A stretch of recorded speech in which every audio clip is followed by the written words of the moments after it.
Hey, welcome back, AP gang, to Monday's edition of some microeconomics review. Once again, Matt Pedlow from Chelsea High School up in Michigan. Today, we're going to be doing unit 1.3, which is going to be the production possibilities graph. I'd make sure you guys have something to draw on. We're going to draw a bunch of different PPCs, and we'll go through these, talk about what exactly production possibility curves show, and what you guys are going to have to know for the AP test coming up here in May 20th. So let's get started today. Hopefully everyone had a good weekend. Hopefully everyone is healthy, rested out there, probably itching to rejoin society like most of us are. So the first thing, if you go ahead and draw this graph, okay, this is a production possibilities. Now today, we're not going to start with any of the review because I didn't give you homework because it's a weekend and no one needs homework over the weekend.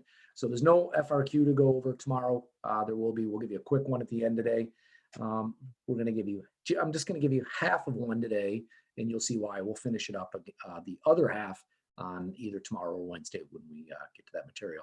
So if you go ahead and draw a production possibilities curve, okay, you'll sometimes see this referred to as a production possibilities frontier. So you have your axes, excuse me, and you can label this today. It doesn't, just for right now, it doesn't matter. X and Y, A and B, not A, B, and C because we're going to use those letters, but maybe X and Y.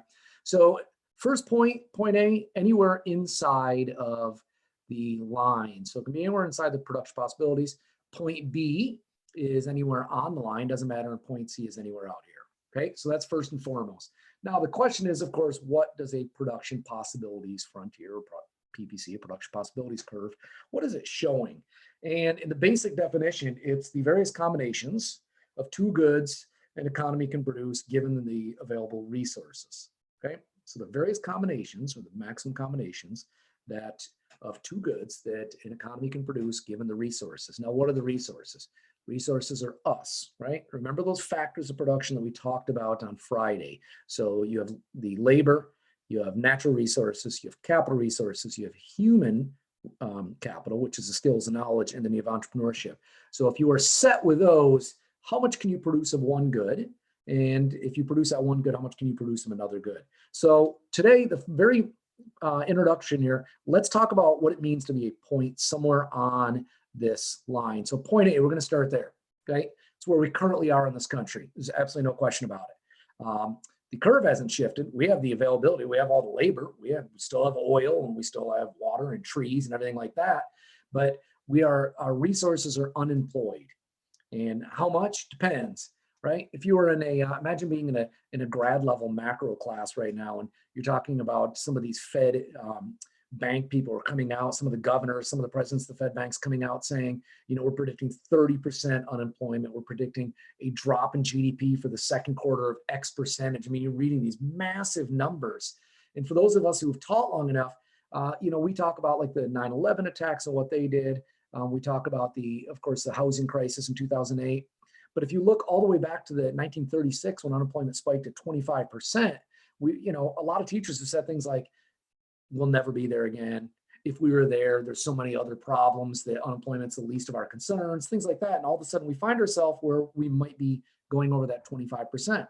What these economists are also saying is this could be a very short-term thing, that if we all re-enter society, boom, back by the third quarter, fall, we're back, we're spending money of all this pent-up demand, people are buying houses, cars, things like that again, and unemployment drops. So on a macro perspective, right, fascinating stuff. On a micro perspective, point A shows exactly where we are. As a matter of fact, some people might say, no, we're way down here. And why? Because we can't get out of our houses to support local businesses and things of that nature, right? We can't go to the mall and support Macy's. We can't support Delta and United by getting on airlines. So therefore, we still have the workers. They're home, but they're able to work. If they said by Monday, those of you who are healthy, we need you to show up, they would be there. So the reason that you point A, sometimes pandemics, when I say sometimes, I mean like this year, natural disasters. For those of you who live anywhere down where my wife's from, the lower Louisiana area, if you remember Katrina, right? And Katrina comes in and there's so much damage when the levees flood that they just can't reopen. You can't go to Cafe Du Monde and sit there and have a beignet anymore. And you can't go to Mother's and get a po' boy. Why? They're not open. They had to deal with the cleanup. So you were back in this area. And then sometimes it's things like wars that'll bring you in there. If you think about like Syria, the massive amount of rebuilding they need before they can start getting anywhere where they're actually able to produce, they're just not right now there. That's point A, right? Point B, resources are being used efficiently. Now you'll notice that I just put point B right here on this curve. Look, here's what's important to understand. Point B could be anywhere on this curve. And one of the things the AP test have loved asking kids is, here, let's say we have, let's see here, tacos on the x-axis. Okay, we'll make this easy. It's not a big word to write. All right, so you have tacos over here. And then let's say you have,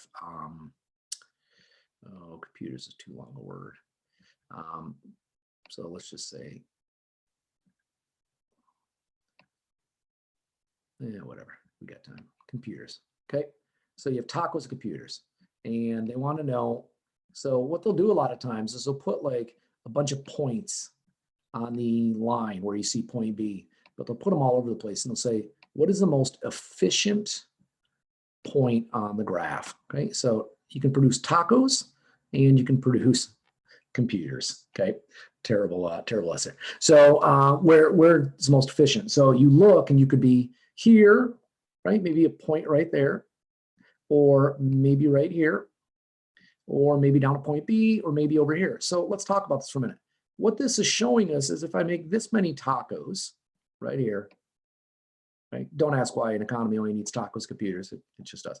And if I make that many tacos, that means I can make, oops, straight line there, almost straight line. I can make that many computers, okay? Is that efficient? So maybe the other point is way up here where I make no tacos, but lots and lots of computers, okay? Where's the most efficient point? Well, how would I know? I don't know what this country needs. Don't get caught up, right? You remember the old ceteris paribus your teachers taught you, right? You're holding your variables fixed, that you can't. So like a lot of times teachers will teach us when they're teaching about like law of supply and demand and say like, if we tell you that the when the price increases, quantity demanded falls, right? And when the price decreases, quantity demanded increases. And one of the things we talk about with ceteris paribus is you can't ask too many questions. And what do we mean by that? All right, if the price of a good falls, quantity demanded gets driven up. You can't be the kid in the back of the room and say, well, and if the teacher's using an example of like umbrellas, you can't say, I don't like umbrellas. Okay, that's great, but law of demand still holds true. Well, I don't like umbrellas. Okay, well, it's a different type of umbrella. Well, I don't use that type, right? We could play that game forever. So I don't know, you can't jump to assumptions on this. That's point B. Anywhere on this line is point B. All righty. And then last but not least is going to be, what's a racist? Get it out here. Last but not least is point C, which is impossible. And that's important to understand.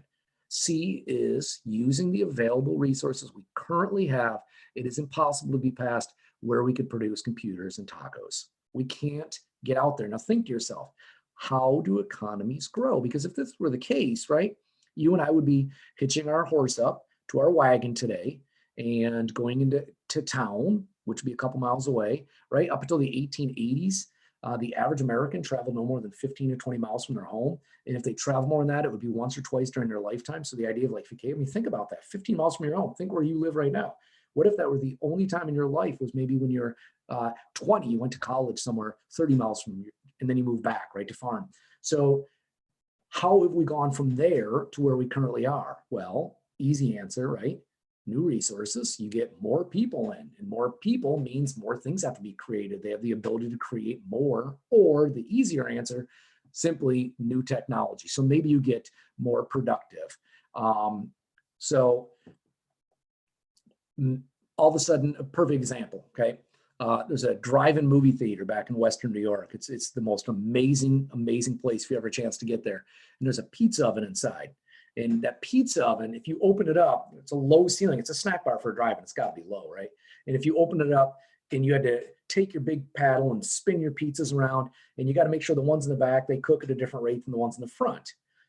Go into Domino's today. Go into any of the big pizza chains.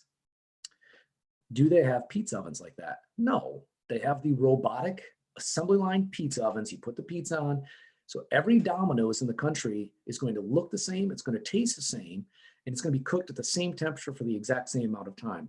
Now, what does that mean? It means that they can probably produce way more pizzas than the person who's opening, right, at the Silver Lake Drive-In looking at all those pizzas there. So that's an example of new technology. You can shift. And guess what? If you get out here at Point C, guess what you can do? You can make more tacos and more computers. So there is the basis of a production possibilities curve.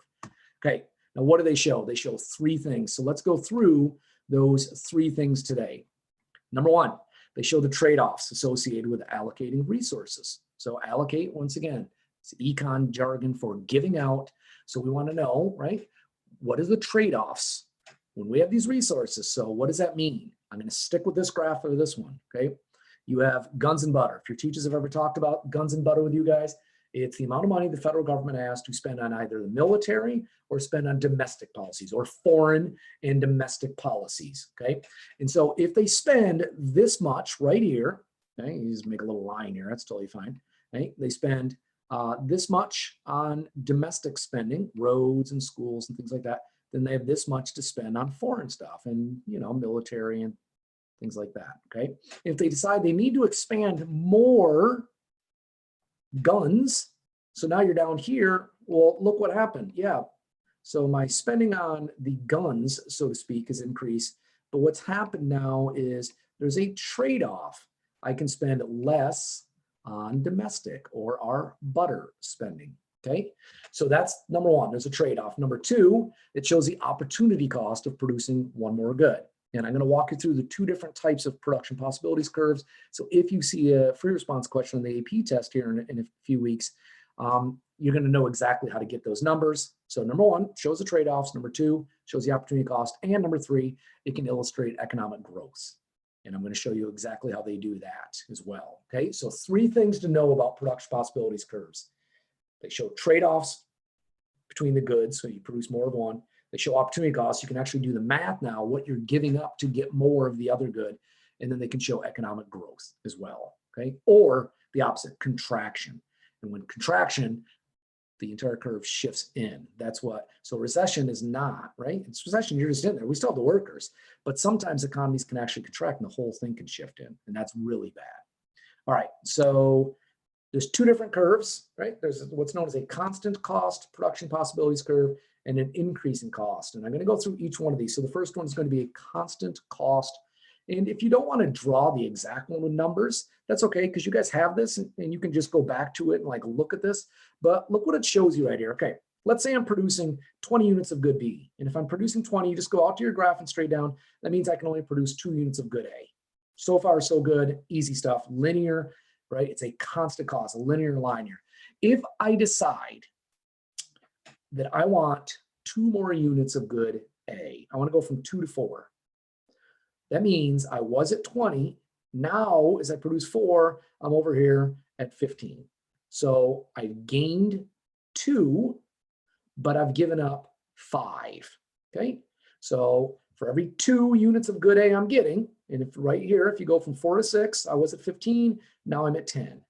So every 2 that I pick up, I'm giving up 5. So every 1 that I'm gaining, the opportunity cost is 2.5 units of, in fact, good B. That is my opportunity cost, okay? So as long as you guys understand what I'm doing here, I'm getting 2 more of good A, but remember, if I get more of one good, I have to give up more of the other. I'm giving up 5 of good B just to get 2 of good A. That's a constant cost. The key is constant. There is a constant cost to every unit I'm getting. So of good A or good B, okay? And vice versa. If I'm here and I have 15 and I want 20, I have to give up, I go from 4 to 2. So I give up 2 units of good A.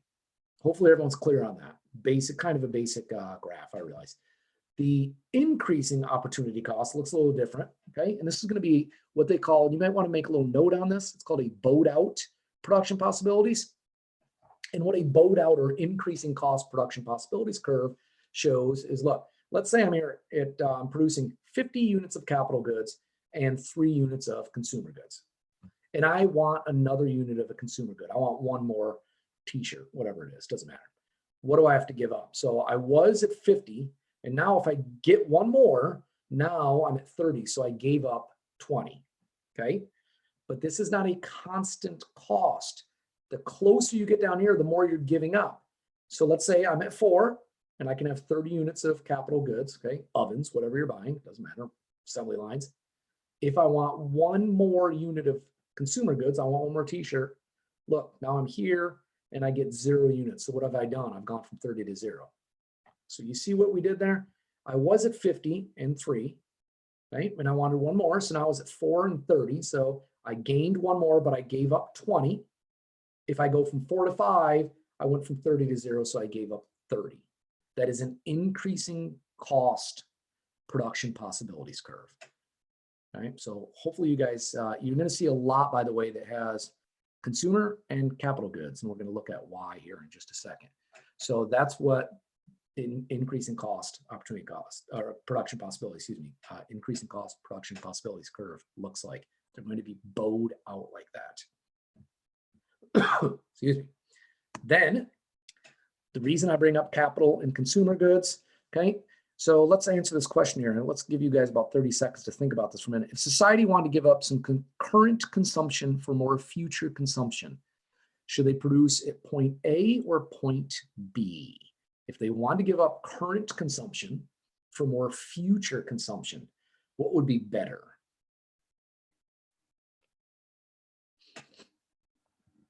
So if you're at point A, you're going to be producing 20 units of capital goods and 40 units of consumer goods. And if you produce at point B, you have 15 units of capital, so less capital, more consumer goods.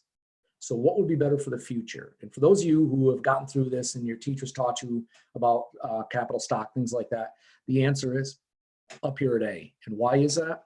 Because anytime you produce capital resources, right?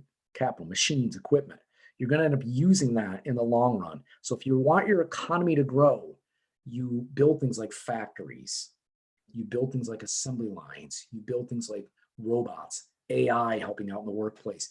Buying consumer goods is really good for short-term GDP, right? Remember that C plus I plus G? So the C, the consumption, drives 2/3 of our economy in normal times.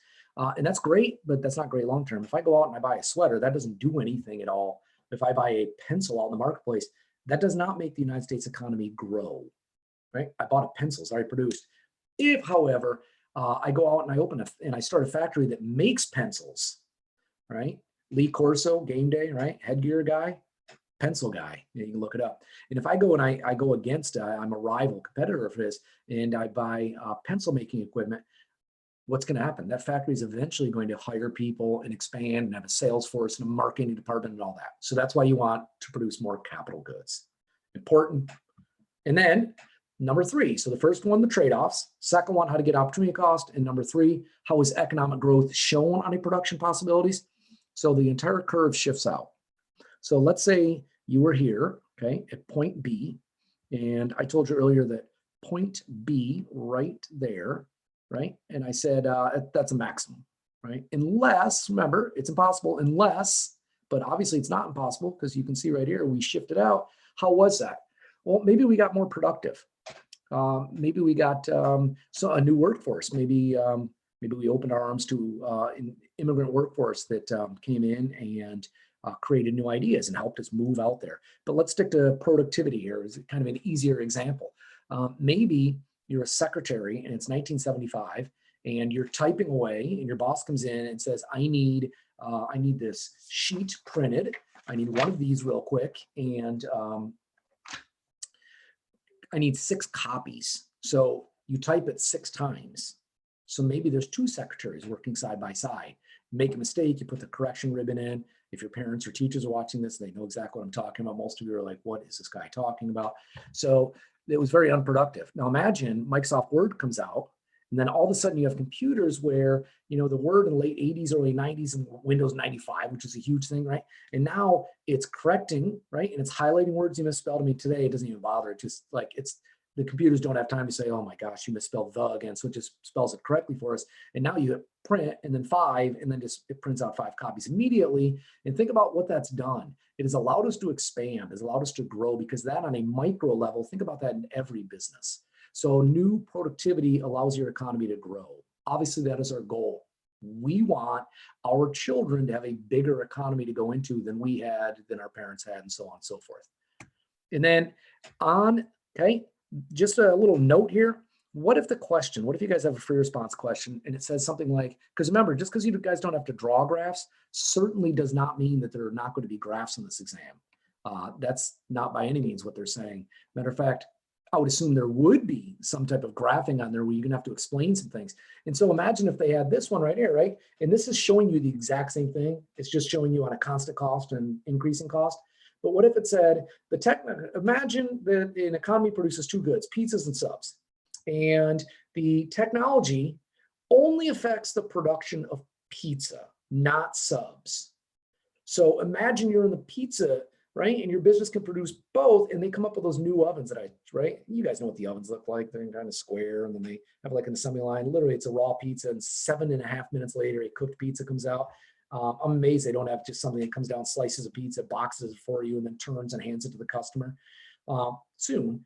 But what would happen? It would look just like this, right? So in essence, look what's happening. The economy is able to grow in the pizza, but not here down the subs. Same thing over here. So now for each sub that we could produce, we could have had that many pizzas. Now, if we produce this many subs, we can have this many pizzas. But notice, if you have this many pizzas, we can't get more subs. The amount of subs has not increased at that level. So it looked like this, okay? Pizzas increasing, not subs. So that's if it only affects one industry. So let's look at a couple multiple choice, because that'll give us a good example today of, and this is an easy day, right? Production possibilities, kind of easy stuff. Hopefully you guys got these. Yeah, no, it's really gross, isn't it? That's right. Remember I told you I hit myself with the hammer? It's looking worse than ever. Yeah, I know. Thanks for noticing that. I'm sure you did. So based on a comparison of points X, Y, and Z, the opportunity cost of an additional consumer good. So let's look out here for a minute and take a second and answer this. So X, Y, and Z. The opportunity cost is going to be highest or lowest, right? So they could go either way on this. So would it be highest at point X? Would it be highest at point Y? Would it be highest at point Z? Would it be lowest? Well, first of all, it can't be highest and lowest at point Y. So let's get rid of answers B and D. You know it can't be the same because it's not a constant cost. You can get rid of E. So now you're between A and C. So where would the opportunity cost of an additional consumer good be the highest? And if you go back to that curve that I just showed you guys a couple minutes before, remember, if you drew on this thing,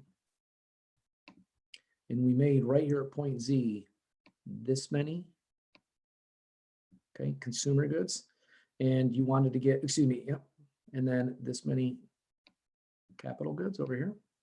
So the opportunity cost of an additional consumer good, right? So what is the opportunity cost? It's what you're giving up. What are you giving up? Capital goods. So if you're here and you produce here, look at, you're not producing any more capital goods. So that's the opportunity cost. The opportunity cost is the highest anytime you get in this area right over here of your production possibilities curve. So the answer would be highest at point Z, right? Makes sense? We just kind of went through that graph. Let's look at another one. The graph above shows an economy's production possibilities frontier for the production of two goods, right? Production possibilities curve frontier. Assume the economy is currently producing up here at point B, okay? So focus on this, we're right here, in case you see this graph in your AP test. And the opportunity cost of going from here down here. So here's key. First of all, you know the answer won't have anything to do with good X. Good X is what you are getting. You're getting more of good X, right? You went from E to F. So if you see anything with good X, well, how could that be the right answer? You're not giving up good X, you're getting more of good X. Let's cross those two out. So did you go from A to H? Well, no, you weren't at A. It doesn't make sense right there. Is the opportunity cost of moving from B to C what you're giving up from point H to point G? And the answer, of course, is yes. You're giving up. You were at point H. Now that you're down here, you're only at point G. So you gave up this many, okay? Boom. So point B, your answer. All right. Of the feasible and efficient points on the production possibilities curve above, producing at which point will lead to the most economic growth in the future? This sounds familiar. We just did one of these.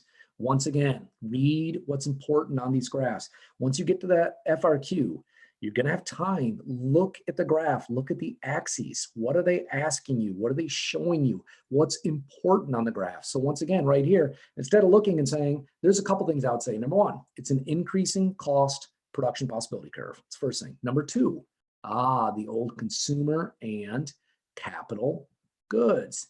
Growth, short-term growth, long-term growth. Short-term over here, long-term. So producing at which point will lead to the most economic growth in the future? Well, first of all, you can't be at J and S. That's horrible. You do not want to be at points J and S. That's like during recessions and things of that nature. So now, can't be point M. That's not even possible because it says of the feasible points. So point M. So now you're between N and R. So if you want to grow in the future, you have to be more towards capital. N is closer than R is, so it's point N. There's your answer right there. We'll circle it a few times for you. Okay, point N, you're producing more capital goods. And then last one, I think, maybe two more. The diagram above shows the PPC for country Y. So let's go through which of the following statements are true. Okay, if country Y is producing at point C, it's using all its resources efficiently. So think about this for a minute. People look at that and immediately say, well, that can't be true. They're not producing butter. Okay, evidently this economy only needs machines and butter, which is probably better than tacos and computers. So what if they need butter? Yep, don't ask those questions. Ceteris paribus. We don't know what they need. So are they efficient?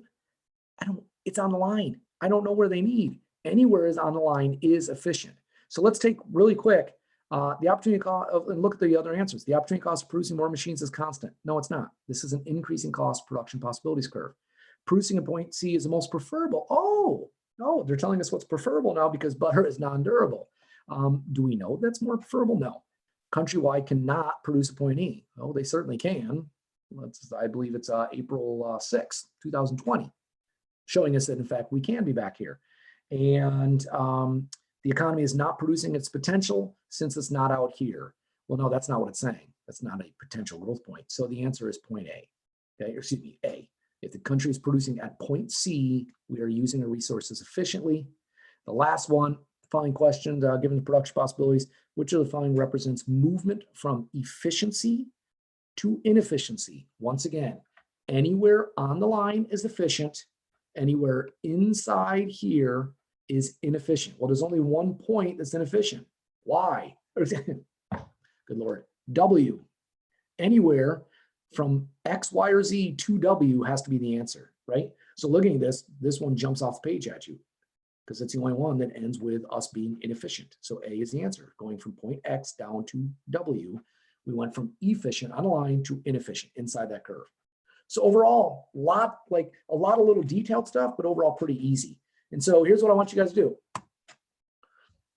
It's your homework, but it's easy. There's only 2 questions. So Atlantis and Xanadu, they produce helmets and baseballs. Now for my students who are watching there, I know where I'm going with this, but years ago, I believe it was in 2006, I was a reader and there's a question about Xanadu and tractors, okay?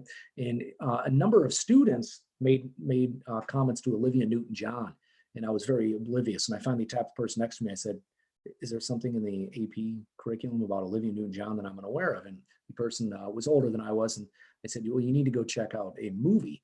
So if you remember Grease, when it came out, made Olivia Newton-John very famous. Her follow-up movie, which was supposed to make her even more famous, was called Xanadu.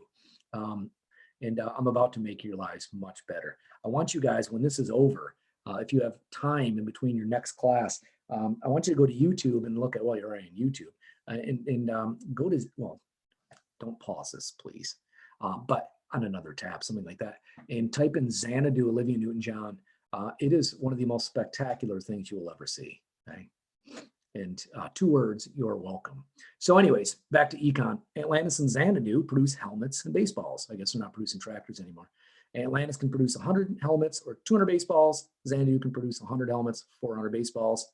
It is a constant opportunity cost, so you know what it's going to look like. Draw the production possibilities curve. So far, easy. Showing helmets. So they're even telling you, right, on the horizontal axis, we want helmets. On the vertical axis, baseballs. So now it's going to be the same for everyone. Put the numbers that they gave you on your graph. So that's easy for A. And then B, calculate the opportunity cost of one helmet and show your work, right? Showing your work. So the knucklehead 8 feet away, you know, just randomly guesses 8, right? Which is not the answer. I haven't done the math, but you know what I mean? They got to show some work to show they know what they're doing. So when we start tomorrow, we'll go over this starting right out of the gate. I'll show you exactly what it should look like. We'll do B, and then tomorrow, when we're going to talk about comparative advantage terms of trade, which is a one of those things that terms of trade, right? Kids hear comparative advantage, oh, simple. Absolute advantage, terms of trade, and they just panic, right? It's that, oh gosh, we hate terms of trade. But tomorrow we're going to show you kind of some easy ways to get through terms of trade. It's not difficult. And we're going to finish C and D for this one, okay? So get this done. You guys all have a fine day. Stay healthy, stay sane, and good luck with this one. I will see you guys tomorrow. And once again, our PSA, now that more and more of you seem to be finding these videos, the numbers keep going up of viewed, few million views so far. No, not of econ, but total. cb.org/tech for anyone you know of who might be having some tech concerns out there.